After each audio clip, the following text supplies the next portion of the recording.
আজকের গল্প রজনী। রজনী খুব সাধারণ মেয়ে। সাধারণ মেয়েদের মতোই সারা জীবন কেটেছে রজনীর। শুধু স্বপ্ন দেখে। সাধারণ ঘরে তার জন্ম। স্বাস্থ্য অটুট ছিল না কোনো কালেই রজনীর।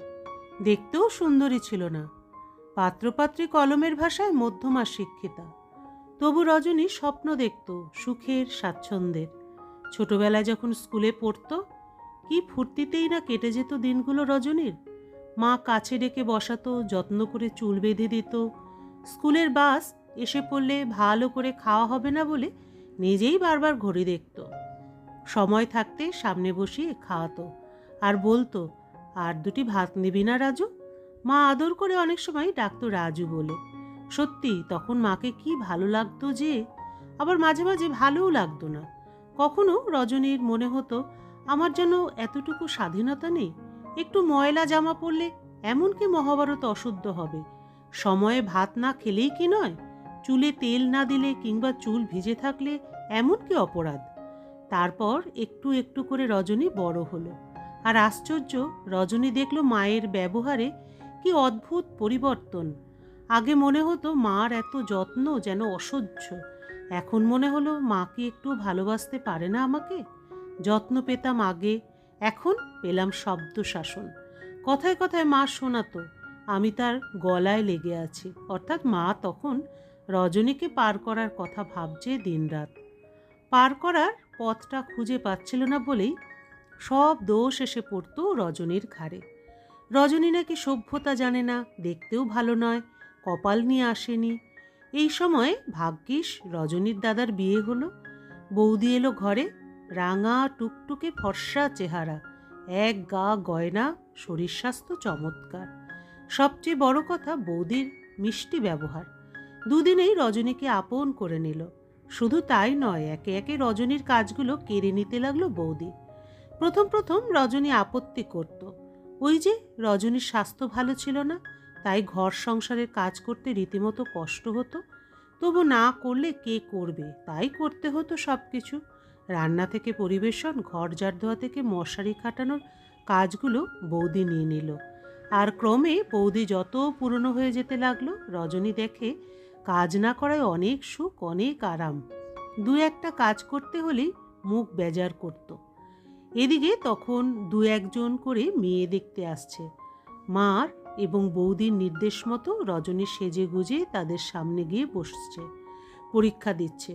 পনাপনের পরীক্ষায় বাবা বারবার ফেল করছে আর সব দোষ এসে পড়ছে রজনীর ওপর। বৌদি আসার পরে রজনী কাজ এমনিতেই করতো না। যদিও বা দু একটা করতে যেত, মা বাধা দিত। উনুনের তাতে দিনের পর দিন রান্না করে ঘর সংসারের খাটুনি খেটে বৌদির চেহারা দিনকে দিন কালি হয়ে যাচ্ছিল। চোখের সামনে দেখতে পেত রজনী। তাই কোনো কোনো দিন রান্নাঘরে গিয়ে দাঁড়াতো, বাসন ধুয়ে দিত আর মা বকুনি দিত বৌদিকে, যেন বৌদি জোর করে খাটাচ্ছে তার মেয়েকে। এমনিতেই মেয়ে পছন্দ হচ্ছে না কারো, এরপর আগুনের তাতে গেলে যা চেহারা হবে, বুঝিবা মেয়ের আর বিয়েই দিতে পারবে না।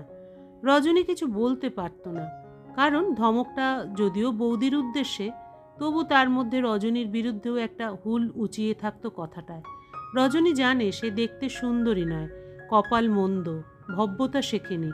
এসব অভিযোগ একদিন কিন্তু মিথ্যে হয়ে গেল। সব দুঃখ কষ্ট, সব জ্বালা যন্ত্রণা সহ্য করেও সাধারণ মেয়েদের মতোই যে সাধারণ স্বপ্নটা দেখত, তা একদিন সত্যি হলো। রজনীর বিয়ে ঠিক হয়ে গেল। সঙ্গে সঙ্গে মায়ের ব্যবহারে আবার পরিবর্তন দেখল। সেই ছোটবেলাকার মতো আদর যত্ন করে মার সামনে বসিয়ে চুল বেঁধে দেয়, শোবার সময় নিজে হাতে করে দুধের গ্লাস নিয়ে আসে, খাওয়ার সময় মাছের টুকরো একটার জায়গায় দুটো হয়। এত ভালোবাসা পেয়ে এক একদিন রজনীর চোখে জল আসতো। ভাবতো, কি বোকা আমি, এত ভালোবাসে মা, আর মাকে আমি এতদিন দু চোখে দেখতেই পারতাম না। বাবার হাতে যেদিন চাল আর টাকা দিয়ে ঋণ শোধ করার কথা বলতে হলো, সেদিন আরও বেশি করে টের পেলাম, বাবা মা ছাড়া আমার আর কেউ নেই। যার স্বপ্ন দেখে এসেছি এতদিন, সেও আমার কেউ নয়। কি বোকা আমরা সাধারণ মেয়েরা। শ্বশুরবাড়ি এসে প্রথম প্রথম মন খারাপ হতো বটে, কিন্তু কিছুদিনের মধ্যেই সব প্রায় ভুলতেই বসলাম। ভালো লেগে গেল নতুন ঘর সংসার, ভালোবেসে ফেললাম শ্বশুর শাশুড়ি ননদ যা। ভাসুর, দেওর সকলকে। মনে হলো আমার মতো সুখী ত্রিভুবনে কেউ নেই। হঠাৎ একদিন ধাক্কা খেলো রজনী। সেদিন ঘোরটা কেটে গেল। বড়জা বলল আমার নাকি লজ্জা শরম নেই। ননদ বলল আমি নাকি কাজ করতে চাই না। ঠিক এত স্পষ্ট করে কেউ বলল না। হাবে ভাবে, টিকা টিপ্পনী, ব্যঙ্গ বিদ্রুবে এই কথাটাই তারা বলতে চাইলে। হঠাৎ সন্দেহ হলো ঠিক এমনি কথা যেন রজনীও বলেছিল বৌদিকে। হাবে ভাবেই বলেছিল। রজনী তাই উঠে পড়ে লাগলো ওদের খুশি করার জন্য। একে একে সব কাজ সে কেড়ে নেবার চেষ্টা করলো। প্রথম প্রথম ওরা ছাড়তে রাজি হতো না, অথচ কথা শোনাতো। কিন্তু টানাপোড়েন চলতে চলতে একদিন আবিষ্কার করলো উনুনের সামনে আগুন তাতে বসে রান্না করা থেকে রাত্রে মশারি টাঙানো পর্যন্ত সব কিছুই রজনীর ঘাড়ে এসে চেপেছে। অথচ রজনীর খাওয়া দাওয়ার দিকে নজর নেই কারো। এক গ্লাস দুধ কেউ হাতে তুলে দেয় না। ছোট ননদের তখন বিয়ের কথা চলছে, তাই শাশুড়ি তাকে কোনো কাজে হাত দিতে দিতেন না।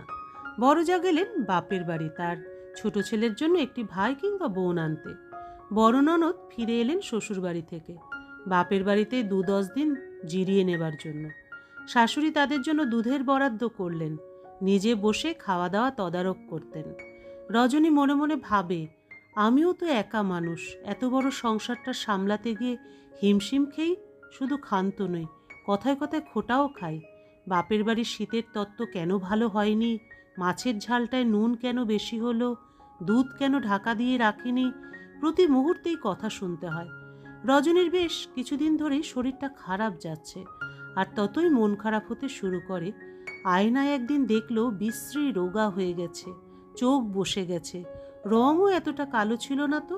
কিন্তু কি বোকা রজনী, পাছে এই চেহারা স্বামী দেখতে পায়, তাই পাউডার মেখে সেজে গুজে এমন একটা ভাব করতো যেন সে যা ছিল তাই আছে।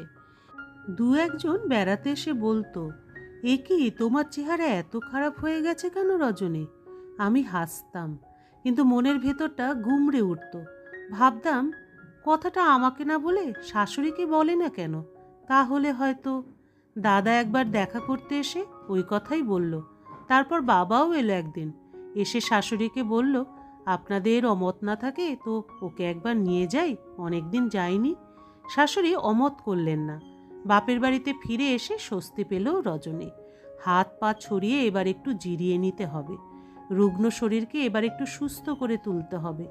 প্রথম কয়েকদিন বৌদিও খুব খুশি হলো, এতদিন পরে আবার দুজনে গল্প গুজব করতে পারছে। রজনী একদিন বৌদিকে সিনেমা দেখালো, বৌদিও একদিন রেস্টুরেন্টে খাওয়ালো। বেশ হইচই করে কেটে গেল কয়েকটা দিন। তারপর ক্রমে ক্রমে বৌদির মুখের ভাব বদলাতে শুরু করে। বেচারির দোষ কি, অমন সুন্দর রূপ একেবারে কালি হয়ে গেছে। খাটছে তো খাটছেই সারাদিন। একটু একটু সাহায্য করার ইচ্ছে যে হতো না তা নয়, কিন্তু তাহলে তার শরীর সারবে কি করে? শখ করে তো বাপের বাড়িতে আসেনি। একটু বিশ্রাম না নিলে শ্বশুর বাড়িতে গিয়ে আবার কাঁধে জোয়াল তুলে নেবে কি করে? বৌদি কিন্তু এতটুকু কিছুতেই বুঝতে চাইতো না। ওর গোমড়া মুখ দেখে রজনী বেশ বুঝতে পারত। মা ওর পাতে 2টো মাছ দিত কি সাত করে, বা দুধের বাটিটা এগিয়ে দিত, তাহলেই বৌদির রাগ হয়ে যেত। রজনী ভাবে আমি তো 2-3 দিনের জন্য এসেছি, দুধ মাছ যত খুশি বৌদি তো এরপর খেতে পাবে। আমাকে এসব কে দেবে শ্বশুর বাড়িতে, কে দেবে বিশ্রাম? সত্যি আগে বৌদি কত ভালো ছিল, এখন কিরকম যেন হয়ে গেছে। বৌদির বিরক্তিটা স্পষ্টই যেন দেখতে পেত। তাই একদিন অতিষ্ঠ হয়ে ফোন করলো স্বামীকে। দিন কয়েক পরেই শ্বশুর বাড়িতে চলে এলো রজনী। আবার ঘর সংসারের ভার কাঁধে তুলে নিল। ভাবনা চিন্তার সময় কই? রজনী হলো গিয়ে একটি সাধারণ মেয়ে। সাধারণ ঘরে তার জন্ম, সাধারণ স্বপ্ন, হতাশাও সাধারণ। এত সময় নেই যে ভেবে দেখবে। বাপের বাড়িতে যা করে এসেছে শ্বশুর বাড়িতে তাই ফিরে পাচ্ছে। একবার যদি ভেবে দেখতো, ভেবে দেখবে কি করে তখন যে রজনী সাধারণ মেয়েদের মতোই আরও একটি সাধারণ স্বপ্ন দেখছে, ওই যে যা সবাই দেখে।